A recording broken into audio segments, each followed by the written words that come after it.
नमस्ते दोस्तों, welcome back to your channel global out. Recently PM Modi अपनी 3 कंट्री टूर को कंप्लीट किए हैं। आप लोगों को शायद पता ही होगा कि recently PM Modi Japan visit किए थे G7 समिट के लिए। उसके बाद उन्होंने पापुआ न्यू गिनी बोल के एक छोटा सा कंट्री है, वहां पे विजिट किए। आप लोगों ने अगर वो वीडियो नहीं देखे होंगे तो मैं उसका लिंक आई बटन में और डिस्क्रिप्शन बॉक्स दोनों जगह पे दे दूंगा, आप चाहे तो जाके देख सकते हो। और पापुआ न्यू गिनी के बाद पीएम मोदी विजिट किए ऑस्ट्रेलिया को, और पीएम मोदी के ऑस्ट्रेलिया विजिट के दौरान Australian prime minister PM Modi के बारे में जो बातें बोला है वो शायद किसी ने भी एक्सपेक्ट नहीं किया था। Australian prime minister PM Modi के बारे में जो शब्द यूज किए हैं, जो स्पीच दिए हैं, वो शायद किसी ने भी एक्सपेक्ट नहीं किया था। और उनका जो स्पीच था वो दुनिया के लिए शायद एक माइलस्टोन बन के रह गया है, और सारा दुनिया अभी उसे लेके ही बात कर रहा है। पीएम मोदी की ये ऑस्ट्रेलिया विजिट बहुत ही ज्यादा इंपॉर्टेंट है, और ये क्यों इंपॉर्टेंट है वो लेके आज हम लोग थोड़ा सा डिस्कस करेंगे। लेकिन उसके पहले जो मैं रोज बोलता हूँ, आप लोगों को चैनल पे आए हैं तो kindly like, share and subscribe your own channel global outlook. 2023 के जो क्वाड मीटिंग या फिर क्वाड समिट होने वाला था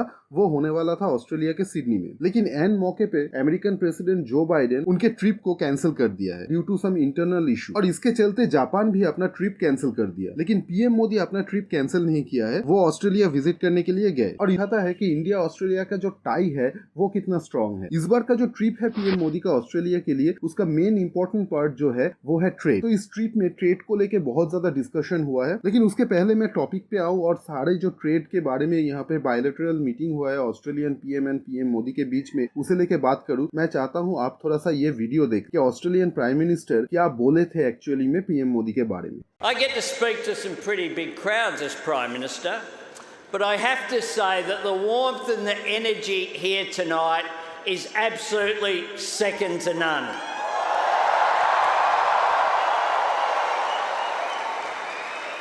I said to my friend the Prime Minister before, the last time I saw someone on the stage here was Bruce Springsteen, and he didn't get the welcome that Prime Minister Modi has got.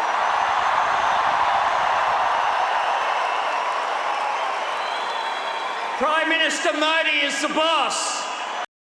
PM Modi is the boss. शायद ही ये word कोई prime minister किसी और country के prime minister के बारे में बोला होगा। और पीएम एंटोनी एल्बानीज के बोलने की तरीके से आप समझ सकते हो कि वो यहाँ पे एक्टिंग नहीं कर रहे, ये उनका एक नेचुरल स्पीच है जो कि उनके अंदर से ही आ रहा है। तो इससे आप समझ सकते हो कि पीएम मोदी का स्टेचर अभी ऑस्ट्रेलिया में क्या है। और यहाँ पे आप क्लियरली देख सकते हो कि ये जो स्टेडियम पे क्राउड है, उनका जो रोर है वो भी आप यहाँ पे सुन सकते हो। तो इससे भी हम लोगों को पता चलता है कि ऑस्ट्रेलिया में पीएम मोदी के पॉपुलैरिटी भी क्या है। एनीवे, हम लोग अपने ट्रेड वाले डिस्कशन में आते हैं। सिंस इस बार पीएम मोदी के ऑस्ट्रेलिया ट्रिप में मेन पॉइंट जो था वो था डिस्कशन ऑन द ट्रेड। देखिए, ऑस्ट्रेलिया और इंडिया के बीच ऑलरेडी एक ट्रेड डील है जिसे ECTA बोला जाता है, यानी कि economic cooperation and trade agreement, जो कि 2022 में साइन हुआ था इंडिया ऑस्ट्रेलिया के बीच। इस ट्रेड डील के बाद इंडिया ऑस्ट्रेलिया के बीच जितना भी गुड्स एक्सपोर्ट इंपोर्ट होगा उसमें जो टैरिफ है उसे कम किया गया था। और हम लोग यहाँ पे क्लियरली देख पाएंगे कि इस ट्रेड डील के बाद इंडिया ऑस्ट्रेलिया के बीच जो बायलैटरल ट्रेड हुआ है वो बहुत ज्यादा बढ़ चुका है इन टर्म्स ऑफ अमाउंट, मतलब $46 बिलियन तक ये पहुंच चुका है। यहाँ पे डॉलर में बोल रहा हूँ, ऑस्ट्रेलियन डॉलर। अभी इंडिया और ऑस्ट्रेलिया कोशिश कर रहा है एक comprehensive economic cooperation agreement sign करने के लिए। कॉम्प्रिहेंसिव इकोनॉमिक कोऑपरेशन जब मैं बोल रहा हूँ, इसका मतलब यहाँ पे खाली गुड्स नहीं, यहाँ पे सर्विस, इन्वेस्टमेंट सारा यहाँ पे इंक्लूड हो जाता है। इसके बाद इंडिया ऑस्ट्रेलिया के बीच सर्विस भी एक्सपोर्ट इंपोर्ट होगा, या फिर FDI यानी कि फॉरेन डायरेक्ट इन्वेस्टमेंट भी इंडिया पे आ पाएगा, या फिर इंडिया से ऑस्ट्रेलिया जा पाएगा। और इंडिया ऑस्ट्रेलिया एक मिशन की तरह इस ट्रेड डील को ले रहा है, और बोला जा रहा है कि इस ट्रेड डील के बाद वो $100 बिलियन के मार्क को क्रॉस कर जाएगा। According to PM Modi, Australia India के ट्रेड डील T20 मोड पे है, यानी कि यहाँ पे सब कुछ अभी बहुत ही फास्ट हो रहा है। आप यहाँ पे क्लियरली देख सकते हो कि यूके और इंडिया के बीच जो ट्रेड डील होने वाला था उसे लेके बातचीत कब से चल रहा है, लेकिन अभी तक वो डील कंप्लीट नहीं हो पाया है। और मुझे लग रहा है कि यूके और इंडिया के बीच ये ट्रेड डील कंप्लीट होने में और कुछ दिन लग जाएगा, मतलब साल भी लग सकता है। लेकिन इंडिया ऑस्ट्रेलिया के बीच जो ट्रेड डील होगा वो जून तक साइन हो जाएगा, और दिसंबर के एंड मतलब 2023 के एंड तक आप देख पाओगे कि इंडिया ऑस्ट्रेलिया के बीच ट्रेड भी चालू हो जाएगा। इसके अलावा इंडिया ऑस्ट्रेलिया के बीच माइग्रेशन पैक्ट भी साइन हुआ है रिसेंटली, और इस माइग्रेशन पैक्ट के बाद अंदाजा ये लगाया जा रहा है कि इंडिया ऑस्ट्रेलिया से बहुत ज्यादा रेमिटेंस भी कमा पाएगा। अभी अगर आप लोग चेक करेंगे तो ऑस्ट्रेलिया से इंडिया में जो रेमिटेंस आता है वो बहुत ही कम आता है, वो हांगकांग से भी नीचे है। 0.7% खाली रेमिटेंस इंडिया कमाता है ऑस्ट्रेलिया से। लेकिन सोचा ये जा रहा है कि ये माइग्रेशन पैक्ट के बाद इंडिया से बहुत ज्यादा IT ओरिएंटेड पर्सनल ऑस्ट्रेलिया में जाएंगे और वहां पे काम करेंगे और उससे इंडिया को बहुत ज्यादा रेमिटेंस मिलेगा। रेमिटेंस वो होता है कि कोई इंडियन अगर बाहर किसी कंट्री में काम करता है और वहां पे इनकम करके इंडिया में जो पैसा भेजता है उसे रेमिटेंस बोला जाता है। तो इस तरह से इंडिया बहुत ज्यादा रेमिटेंस कमा पाएगा ऑस्ट्रेलिया से आगे चल के। बोला जा रहा है कि ये जो रेमिटेंस का अमाउंट इंडिया ऑस्ट्रेलिया से कमाएगा वो 3 to 4% या फिर 5% भी हो सकता है। और एक बहुत ज्यादा इंपॉर्टेंट चीज के ऊपर बात हुआ है इस मीटिंग में, वो है हाइड्रोजन टास्क फोर्स के ऊपर। मतलब इंडिया और Australia hydrogen task force setup करने वाला है। देखिए हाल ही में क्या हुआ है, ऑस्ट्रेलिया ने एक dual fuel hydrogen power plant बनाया है। ये power plant literally power supply कर पाता है एक बहुत बड़े एरिया में, और जो पावर ये सप्लाई करता है वो एक हाइड्रोजन टर्बाइन के थ्रू जनरेट होता है। देखिए हाइड्रोजन फ्यूल को लेकर दुनिया में बहुत सारे लोगों का बहुत सारा ओपिनियन है, जैसे कि इलोन मस्क हाइड्रोजन फ्यूल को एकदम ही सपोर्ट नहीं करता है। लेकिन हाइड्रोजन फ्यूल एक फ्यूचर टेक्नोलॉजी है और ये एक ग्रीन टेक्नोलॉजी है। आप समझ सकते हो कि न्यूक्लियर टेक्नोलॉजी को हम लोग ग्रीन टेक्नोलॉजी बोलते हैं, लेकिन एक्चुअल में न्यूक्लियर पावर प्लांट में भी वेस्ट प्रोडक्ट बनता है, वेस्ट मटेरियल बनता है, और जो बहुत ही ज्यादा रेडियो एक्टिव होता है। लेकिन हाइड्रोजन पावर प्लांट में कोई भी वेस्ट मटेरियल ऐसा नहीं आता है जो कि आपके एनवायरमेंट को नुकसान पहुंचा सके। तो हाइड्रोजन पावर प्लांट एक फ्यूचर टेक्नोलॉजी है जिसके ऊपर बात होना चाहिए, और इंडिया ऑस्ट्रेलिया वही करने के लिए एक टास्क फोर्स प्रिपेयर करने वाला है। और ऑस्ट्रेलिया भी हाइड्रोजन पावर प्लांट के मामले में बहुत ज्यादा एक्सपीरियंस हो चुका है, तो इंडिया को बहुत ज्यादा सीखने के लिए मिलेगा ऑस्ट्रेलिया से इस बारे में। तो ये था एक brief of the bilateral meeting between India and Australia. आप लोग अपना थॉट्स, अपना ओपिनियन शेयर कीजिए मुझे कमेंट सेक्शन में। आप लोग एक्चुअली में क्या सोचते हो इस मीटिंग के बारे में। और वीडियो अगर इन्फॉर्मेटिव लगा हो तो लाइक एंड शेयर कीजिए, चैनल को सब्सक्राइब जरूर कीजिएगा। मिलते हैं हम लोग नेक्स्ट वीडियो में।